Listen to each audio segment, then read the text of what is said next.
இந்த போறப்பு தான் நல்லா ருசிச்சு சாப்பிட கிடைச்சது. வணக்கம்மா. இன்றைக்கி கம்பு தோசை ரெடி மிக்ஸ் எப்படி பண்ணுறதுன்னு நம்ம பார்க்கலாம்.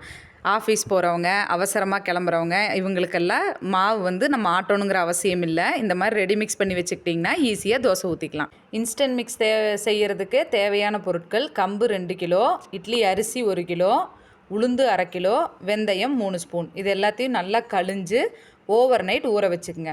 ஊற வச்சுட்டு ஒரு நல்ல வெயிலில் ஒரு நாள் ஃபுல்லாக காய வச்சு எடுத்துக்குங்க. காஞ்சதுக்கப்புறம் இதை நல்லா மிஷினில் கொடுத்து பவுடர் பண்ணி வச்சுக்கோங்க. வீட்டில் இருக்கிற மிக்சிலையுமே அரைச்சிக்கலாம்ப்பா. நான் நிறைய இருந்ததுனால மாவு மிஷினில் கொடுத்து அரைச்சி வச்சுக்கிட்டேன். இதையே நல்லா ஒரு ஏர் டைட் கண்டெய்னரில் போட்டு ஸ்டோர் பண்ணி வச்சுக்கோங்க.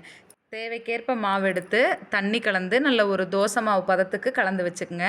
காலையில் தோசை ஊற்றுறீங்கன்னா நைட்டே கலந்து வச்சுக்கிட்டிங்கன்னா நல்லா மாவு புளிச்சு வந்துடும். தோசையும் நல்லா மொறுன்னு வரும். அவசரத்துக்கு தேவை அப்படின்னா நீங்கள் 1 மணி நேரத்துக்கு முன்னாடி கலந்து வச்சு தோசை ஊற்றிக்கலாம். இந்த தோசை உடம்புக்கு ரொம்ப நல்லது, ருசியாகவும் இருக்கும். எல்லா வகை சட்னி கூடயும் இதை சாப்பிட்லாம். செஞ்சு பார்த்துட்டு எப்படி இருந்துச்சுன்னு கமெண்ட் பண்ணுங்கள்.